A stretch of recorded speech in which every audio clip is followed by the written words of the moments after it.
ibang palette na mas mura dito and mas pigmented kaysa dito sa palette na to. But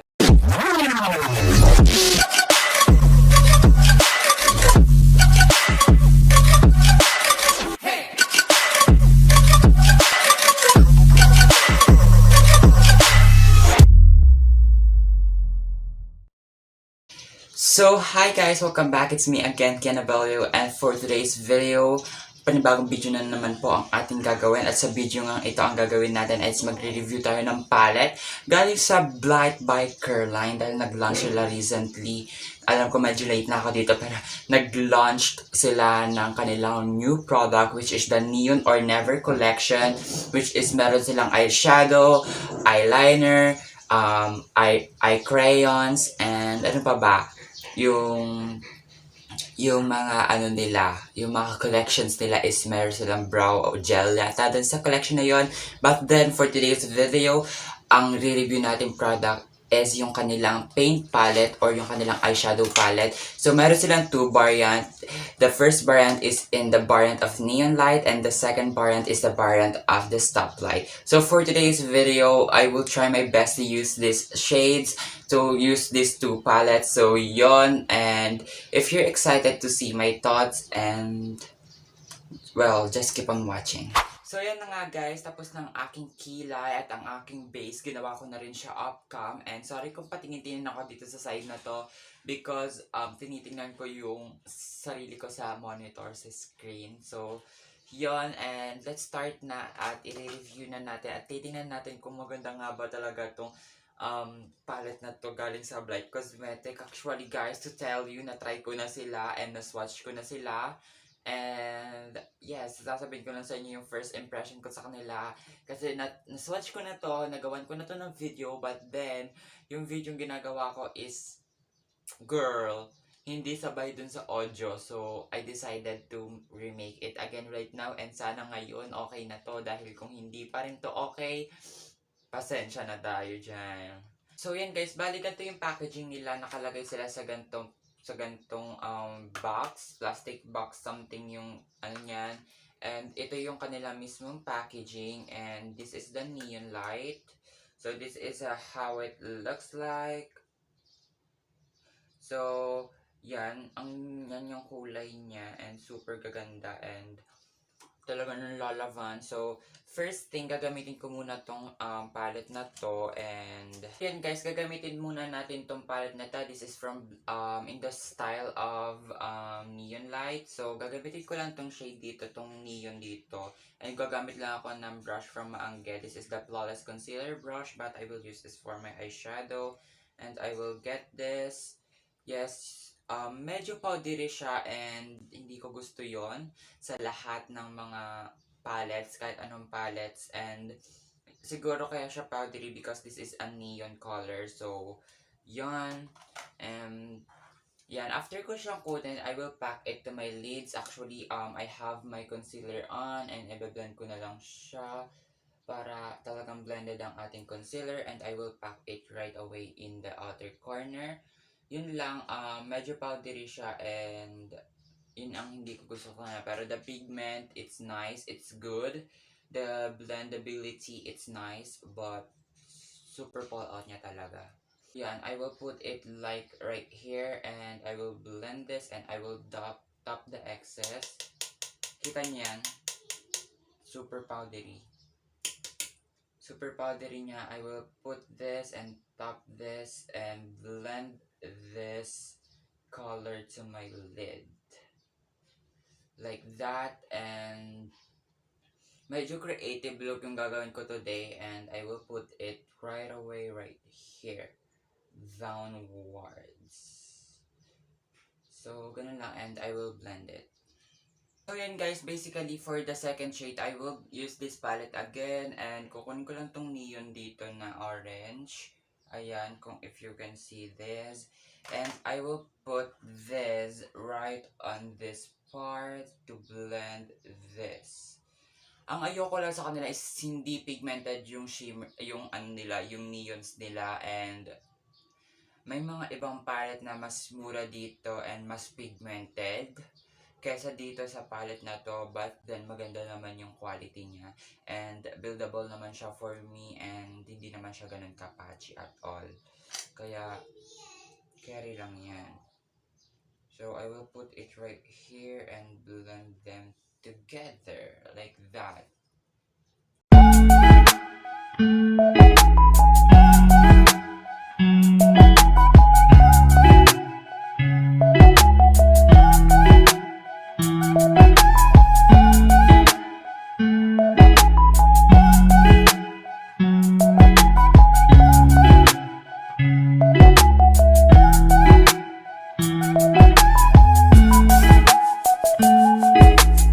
Yan siya sa mata ko and feeling ko naman okay naman siya and yes, onto camera, if I can see it on camera, hindi siya ganun ka-pigmented na nakikita nyo. But on personal, okay naman siya because neon nga siya, so mahirap i-formulate ang neon. So alam ko na hindi to ganun ka-pigmented at all, pero ang galing lang because nagagawa naman niya yung purpose niya and may pigment naman siya kahit papaano. So, yun. And now, ito namang palette na ito yung gagamitin natin and kukuha lang tayo ng shimmer dito sa palette na to. Ito yung palette na to. This is in the shade or in the variant of Stoplight and I will get the shade right here, this shimmer right here. And I will get this using a brush, of course. I will get that shade. I will get this shade right here and medyo maganda siya. Maganda tong ano na to kasi sabi ko nga nagamit ko na siya and maganda siya for me kasi it gives you shimmers talaga. Like girl, shimmer talaga siya, and I will blend it. Mukha siyang parang parang siyang shimmer glitter. Parang siyang glitter na shimmer. Kasi it has a glitter sa gitna. Yung front niya is may glitter. So, yes, maybe it's a good thing. So, siguro mas maganda to if babasain mo siya. But then, wala akong pang basa dito. So, I will remain it as this. I will put it to the inner corner. And after ko siyang i-put sa inner corner, i-blend ko lang siya ng very light. And I will get the brush that I used earlier. So I will blend the shimmer and the neon color. So basically, this is the eye look, pero di pa to tapos. So yun, wait nyo lang. Okay? So yun guys, tinry kong basain yung shimmer, yung sheen dito sa sa palette na to and ayan yung itsura niya sa mata ko and for me super ganda niya and super sparkly emerald niya and mas maganda siya talaga mas maganda talaga mga shimmer pag binabasa, mas lumalabas yung tunay nilang kulay. Ganun parang ako pag binabasa lumalabas yung tunay na kulay. Charehas, walang ganun maaari. So, ayan na siya. And actually, this one was puro eyeliner tong look na to. So, gagamit lang ako ng eyeliner. This is from Shopee. I don't know what brand is this. Ang nakalagay lang dito is Big Eye Black Liner. So, dahil mahilig ako sa big. So, goro na yon. Charis. Tapos yan, mag-eyeliner lang ako. And yes.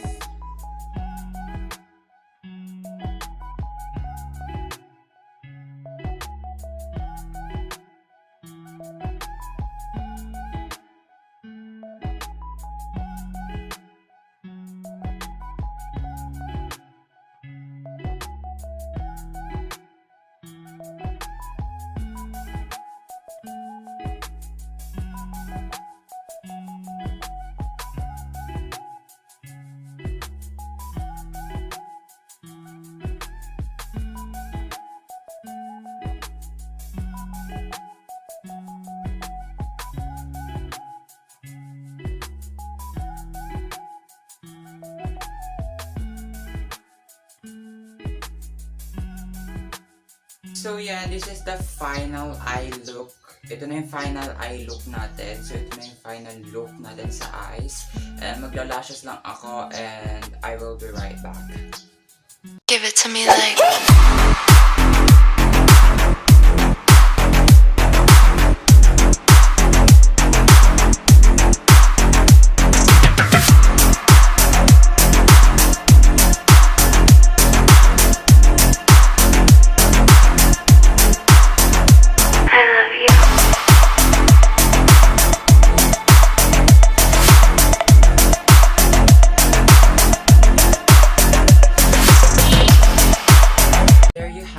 This is the final look. So, yeah, ito siya and books. It's a period for me. So now, sasabihin ko na sa inyo kung ano nga ba ang thoughts ko or ano ang opinion ko or ano ba ang masasabi ko dito sa palettes na to. For me, the disadvantages that the Blythe by Careline in the Neon Light is yung kanilang lahat ng shade is maganda. Yung color story niya is super ganda. Very neon talaga at talaga napapatunayan nila yung collection nila ng Neon or Never collection. So, ang problema ko lang is very powdery yung kanilang neon colors and hindi siya ganun ka-pigmented at all.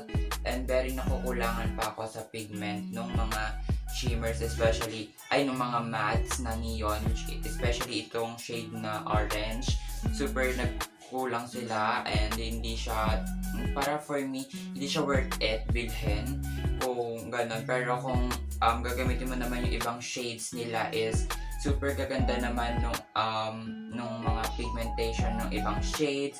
And yon, ang kulang lang dito is sa shimmer nila is kulang lang ng oomph or kulang lang siya ng shine. And yon, for me mas better pa dito yung beauty glaze na shimmers and yon. And when it comes naman to the Stoplight, for me nagigets ko yung gusto nila iparating sa palette na to, which is Stoplight nga. And nagustuhan ko is maganda yung kanilang glitter sa gitna, even though di ko siya ginamit for today's video. But mas maganda yung shimmers nito or yung metallics nito, yung mga shimmer shades. Mas maganda siya compared dun sa isa kasi when you swatch it, if you're going to swatch them, makikita mo talaga na may oomph at may sheen kang na makikita and shiny na makikita, and napakaganda niya talaga for me and super worth it bilhin. For me, kung ako tatanungin nyo, alin ang mas worth it na palette na bilhin, kasi super mahal nito para sa akin na beginners parang din. Hindi naman ako ganun ka beginner, pero for beginners siguro mahal na siya kasi it costs 335 pesos and available siya sa Shopee and sa Lazada. And for me, this palette, this one is mas maganda siya and mas sulit siyang bilhin pag beginners ka. And if you like to play with colors, sulit din naman to, but kailangan mo lang na magkaroon ka ng talent sa pagbe-blend at sa pagbe-build up ng eyeshadow. And for me, worth it naman sila for its price, and hindi na ako aangal dahil ang hirap-hirap mag-formula ng mga neon colors, kaya siguro ganun siya. And siguro konting blend lang, konting build up lang, makukuha nyo na yung gusto nyong colors. Pero for this one, super ganda talaga nito. Ito yung pinakang favorite kong palette and this is my new baby. So yes, yon. And kung gusto nyong itry ko rin yung kanila pang ibang products like yung eyeliner, yung crayon cream, yung lip maker, and yung kanilang brow gel, comment nyo lang yan sa baba and I will do a video for that. And that is all for today's video. And if you like this video, make sure to subscribe to my channel and don't forget to click the notification bell to be notified to my channel whenever I upload a new and fresh video. Bye!